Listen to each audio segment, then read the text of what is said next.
Jesucristo, el Verbo viviente, es el único medio de salvación. Él es el centro del pensamiento de nuestra vida, la fuente y la autoridad de la doctrina. El principal propósito de la vida de Cristo fue la obediencia a los mandamientos, exaltando la ley de Dios como un reflejo de su carácter. El principal mensaje a ser predicado en el mundo, basado en Apocalipsis 14, está representado por 3 ángeles llevando el Evangelio eterno al mundo entero. Este mensaje se basa en los encantos inigualables de Cristo y declara que la hora del juicio ha llegado y llama a obedecer los mandamientos de Dios.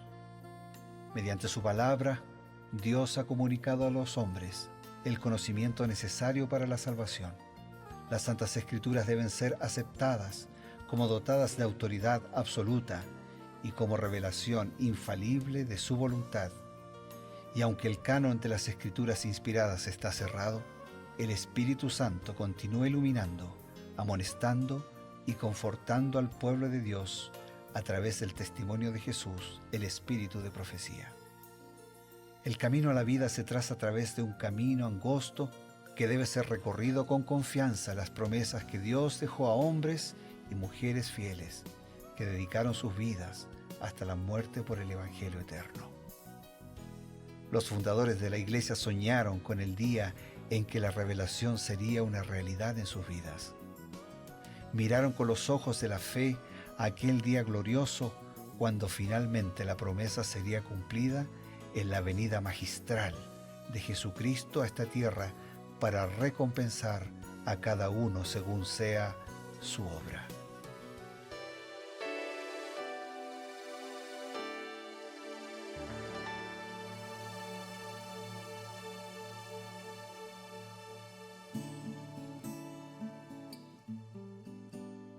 Qué grato placer, hermanos y amigos, de encontrarnos una vez más aquí en su programa Creed en sus Profetas, el programa dedicado a estudiar, analizar y profundizar las Sagradas Escrituras, un capítulo por día.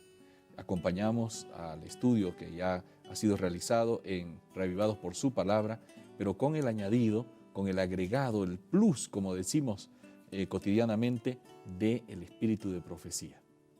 Y este añadido no es simplemente una invención humana, es la inspiración, fruto de la inspiración divina, así como fueron inspirados los profetas del Antiguo Testamento y del Nuevo Testamento. Dios acompañó el crecimiento de su iglesia, tal como estaba predicho allí en Apocalipsis 12, 17, las características del testimonio de Jesús, Apocalipsis 19, 10, el testimonio de Jesús es el espíritu de la profecía.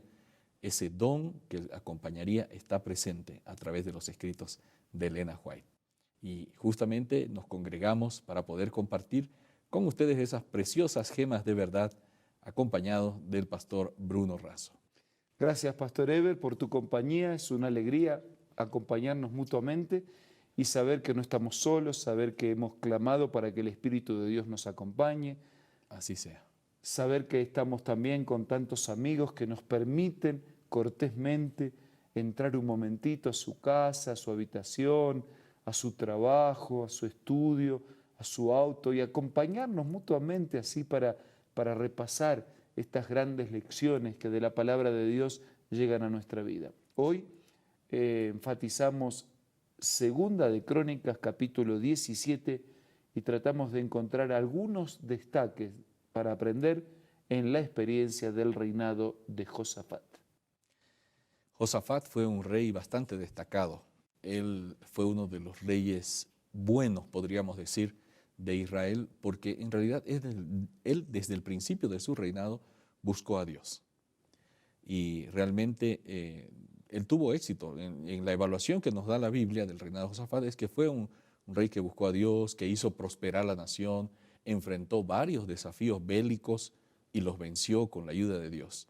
Entonces, quisiéramos buscar alguna cita que nos presente la razón del éxito que tuvo Josafat durante su reinado. Voy a compartir contigo y con todos nuestros amigos una declaración del libro Profetas y Reyes, página 142. En sus esfuerzos por gobernar sabiamente, Josafat procuró persuadir a sus súbditos a que se opusieran firmemente a las prácticas idólatras. Gran número de los habitantes de su reino sacrificaba aún y quemaba perfumes en los altos. Es decir, adoraba ídolos, ¿no? Claro. El rey no destruyó enseguida esos altares, pero desde el principio procuró salvaguardar a Judá de los pecados que caracterizaban al reino del norte bajo el gobierno de Acab, de quien fue contemporáneo durante muchos años. Josafat mismo era leal a Dios. No buscó a los Baales, sino que buscó a Dios, al Dios de su padre, y anduvo en sus mandamientos y no según las obras de Israel. Por causa de su integridad, el Señor le acompañaba y confirmó el reino en su mano. O sea que Josafat hizo así un trabajo paralelo. Por un lado, trató de sacar de la escena los altares o la inclinación hacia los dioses, falsos dioses, que ya estaban practicando en el reino del norte. Claro. Y por el otro lado, levantó la verdadera adoración a Dios a través, dice, de su integridad. Por causa de su integridad, el Señor le acompañaba. Una cosa íntegra es una pieza única, es una sola pieza. Completa, entera. Es completa, es entera. No tiene dobleces, no tiene... No es añadidos. No tiene añadido, no tiene remiendo. No es un auto masillado, pintado, que tapa lo que está roto, oxidado, podrido por debajo, ¿no?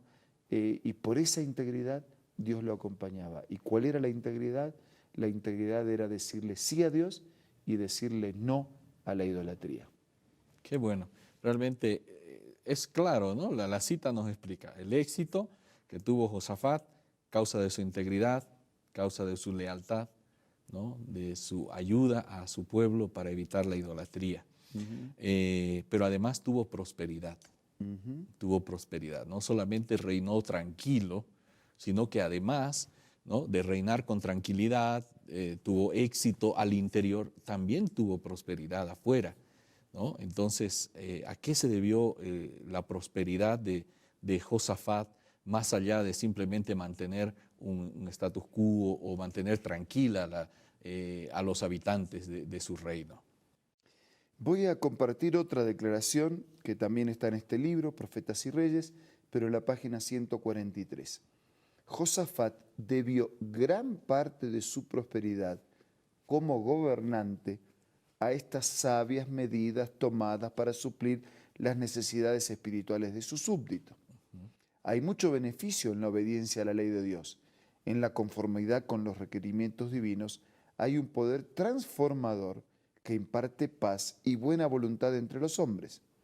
Si las enseñanzas de la palabra de Dios ejercieran una influencia dominadora en la vida de cada hombre y mujer, y los corazones y las mentes fuesen sometidos a su poder refrenador, los males que ahora existen en la vida nacional y social no hallarían cabida. De todo hogar emanaría una influencia que haría a los hombres y mujeres fuertes en percepción espiritual y en poder moral, y así naciones e individuos serían colocados en un terreno ventajoso. Habla de la familia, habla de la sociedad. Claro. Si la familia construyera sobre la palabra de Dios, si los padres edificaran por palabra y por ejemplo, de acuerdo a la voluntad de Dios, a los mandamientos de Dios, ¿cómo crecerían esos niños, esos jóvenes fuertes, sanos? Hay un poder intelectual, hay un poder vivificador, hay un poder refrenador del mal en la palabra de Dios. Cuando Dios creó todas las cosas, Dios habló y fue hecho, Dios mandó y existió. Hay un poder en la palabra del Señor. No solo en la palabra hablada de Dios, que creó el universo por el poder de su palabra, sino que hay un poder en la palabra escrita. Claro. Por eso las vidas son transformadas, por eso las vidas son guiadas, por eso las vidas son educadas, refinadas. Si eso ocurriera en la familia sería diferente, la juventud sería más fuerte. Si eso ocurriera en los gobiernos los gobiernos serían más justos, la justicia sería más justa, si eso ocurriera en la sociedad. Entonces, en la medida que con la misma actitud y disposición dependamos de la palabra del Señor.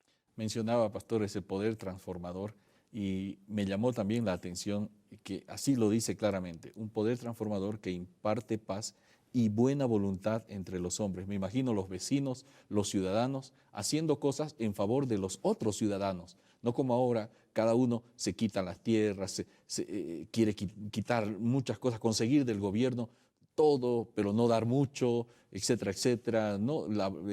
Las relaciones dentro de la sociedad civil tan egoístas. Dice, interesante que si se siguieran los valores de la palabra de Dios, un poder transformador para producir buena voluntad entre los hombres. Claro, hoy como que todo está tergiversado, ¿no? Hay mucho egoísmo, a mí no me interesan los demás, yo no tengo por qué dar impuestos y no doy impuestos porque no administra bien, porque hay mucha corrupción, porque no me devuelven lo que me tienen que devolver. Claro. Entonces, así todo está corrido, ¿no?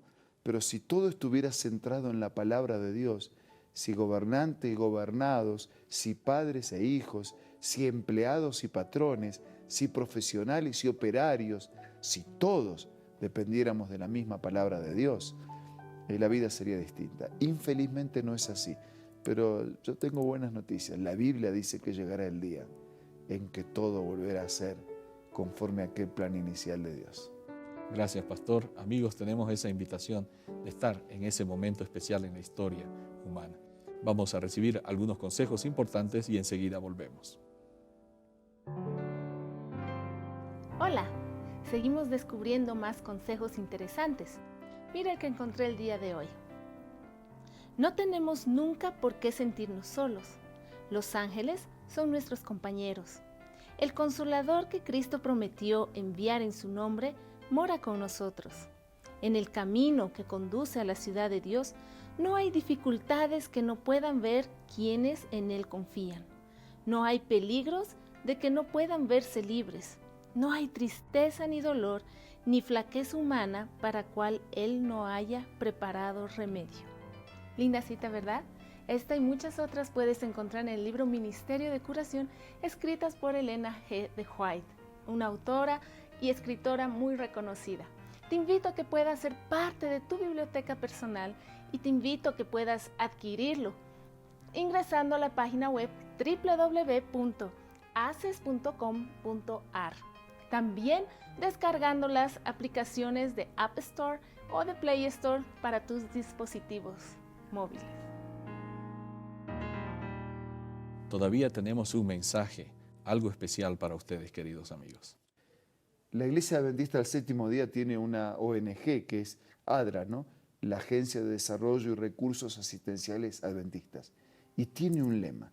El lema dice así: no podemos cambiar todo el mundo, pero podemos cambiar de una vida a la vez. No piense en qué vida usted tiene que cambiar.